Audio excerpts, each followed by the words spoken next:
Este es el tema número 10 de la enseñanza sobre las áreas del quehacer profético. Cuando hablamos del quehacer profético, estamos hablando de el trabajo de los profetas, de las áreas en las cuales los profetas se mueven y deben dominar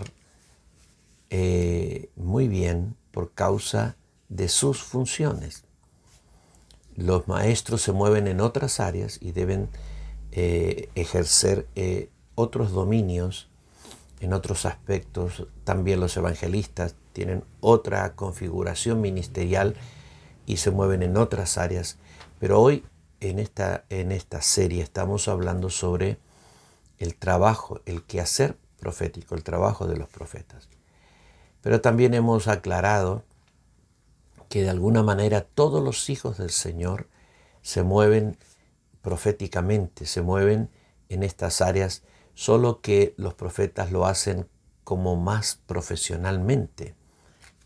Es su tarea, es su vocación moverse dentro de todas estas áreas. Y una de esas áreas de las cuales hablamos ahora tiene que ver con la oración y el acceso al trono de Dios.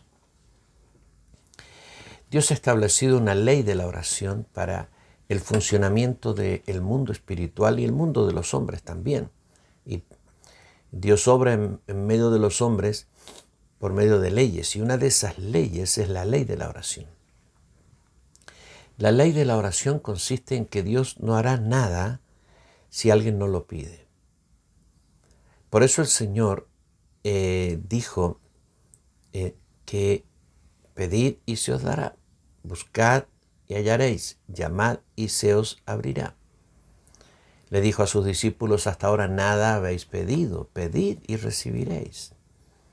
Así es que reiteradamente el Señor nos habla de que hay que pedir, hay que pedir, hay que pedir para que Dios haga.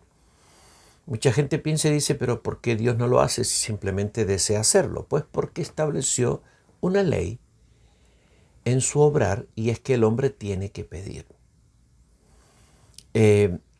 La oración como tal, los hijos de Dios, en general todos oramos, y cuando oramos hacemos distintos tipos de oración.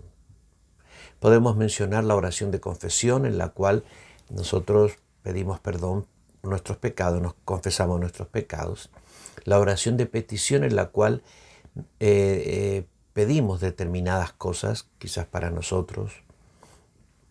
La oración de acción de gracias, cuando por causa de las cosas que Dios hace, nosotros agradecidos le hablamos y oramos, y toda la expresión de esa oración tiene que ver con gratitud. La oración de consagración, cuando nosotros estamos entregándonos a Él o entregando áreas de nuestra vida a Él a través de la oración, o entregando cosas, o entregando nuestra familia, o entregando algún asunto al Señor. Estamos haciendo consagraciones, oración de consagración. También, y entendemos, ¿no es cierto?, el tema de la oración de intercesión, cuando oramos y clamamos por otros. Cuando oramos y clamamos por otros. Esta es la oración de intercesión. Cuando oramos por cualquier persona o situación, o por el gobierno, o por la iglesia, o por el obrar de Dios en el mundo, estamos haciendo intercesión. La oración es siempre hacia Dios y nunca hacia el necesitado. Tenemos que aprender a diferenciar la oración de la ministración. Cuando oramos, siempre estamos orando a Dios. Cuando ministramos, estamos hablando al necesitado. A veces en la oración declaramos palabra profética. Entonces hemos orado a Dios, conseguimos una respuesta de Dios y decimos: y ahora ordeno que a ti te sucede tal cosa. Iglesia, ordeno que el Señor hace tal cosa en medio tuyo. Y hablamos a las personas, a las iglesias, a las naciones, a las situaciones. Ahí ya no estamos orando, estamos ministrando palabra profética, ministrando sanidades, ministrando respuestas, milagros, etc.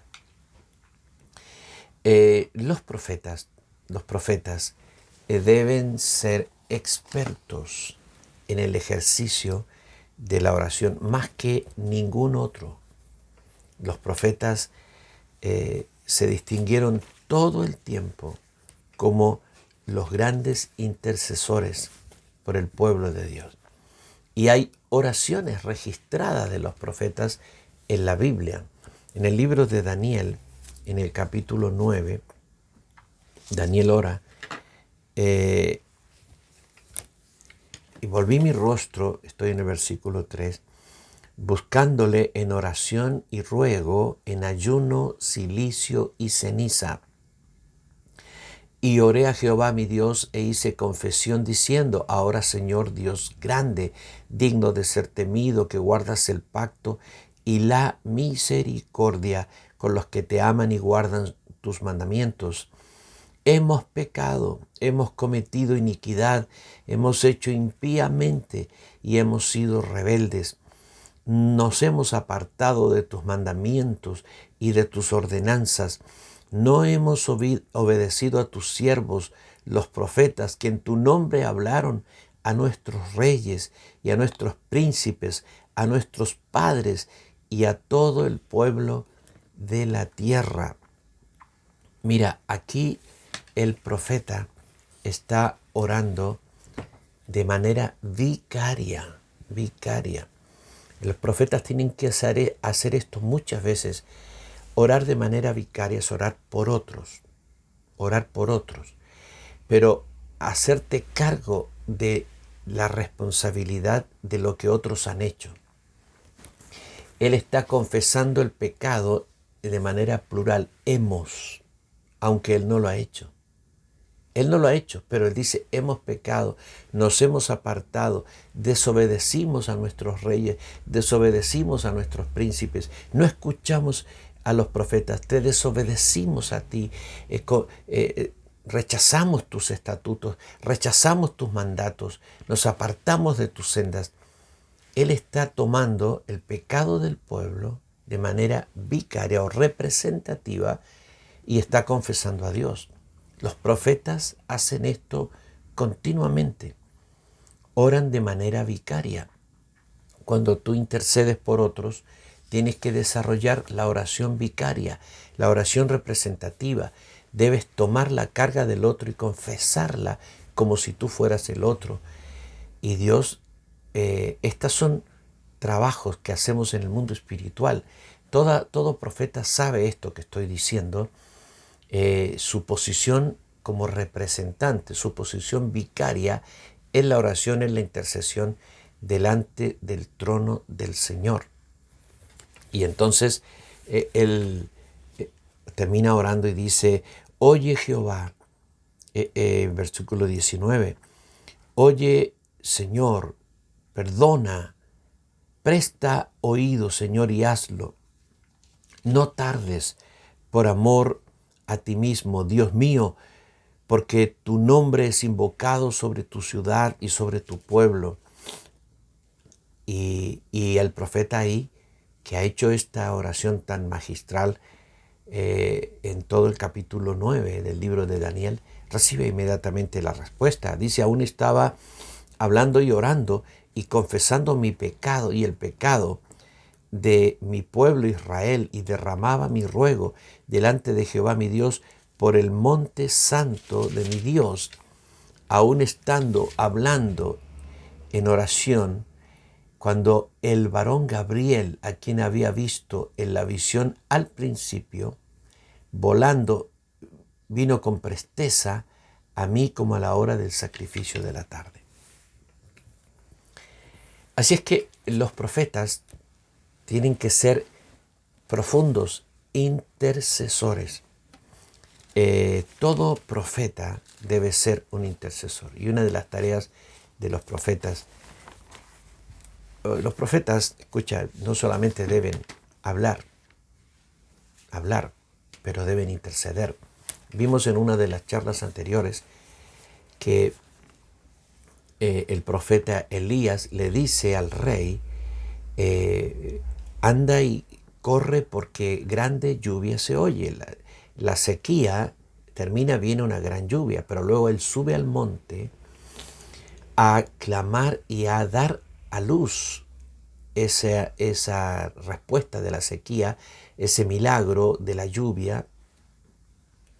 Y él ora y mete la cabeza entre sus rodillas, y clama como una mujer que está dando a luz, está haciendo un parto.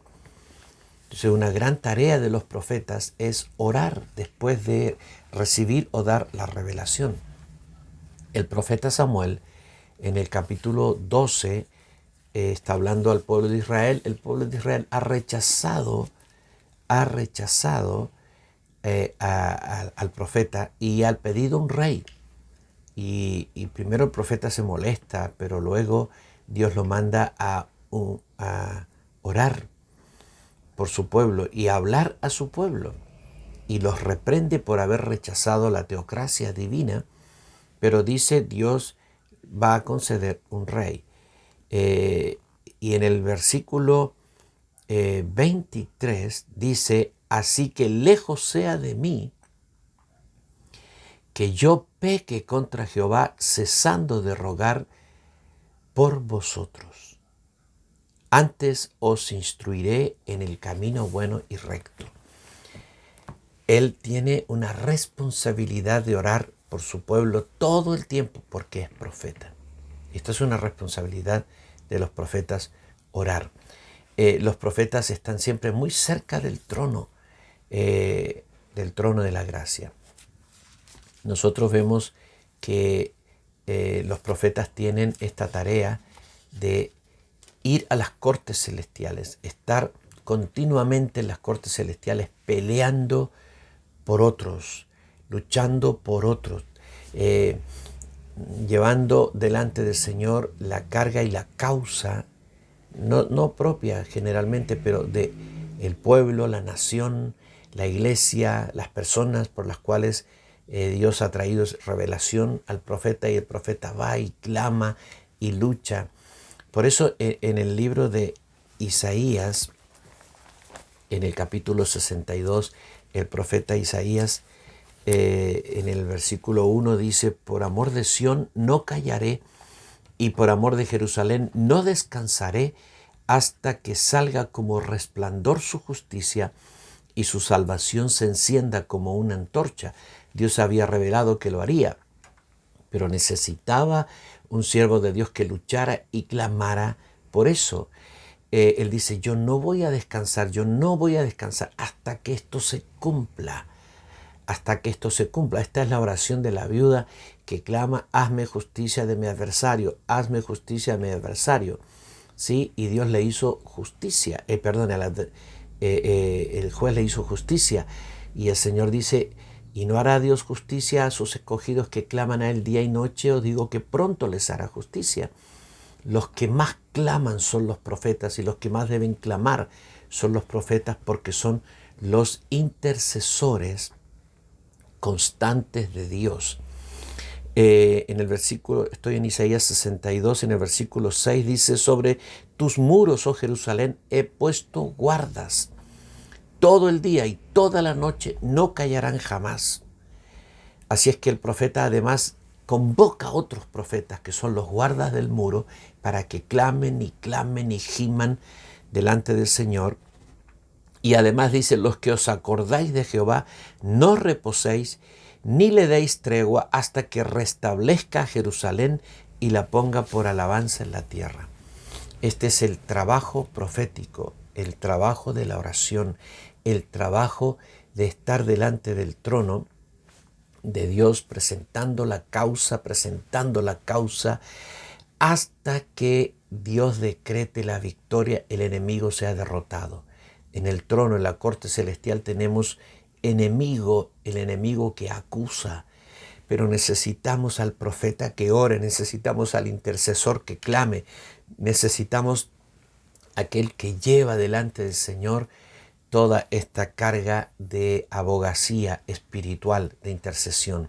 Tenemos todo un sistema en las cortes celestiales que opera a favor de la iglesia, pero se necesita la parte humana, clamando e intercediendo. Y esta es labor de todos, pero es una labor especialísima de los profetas del Señor.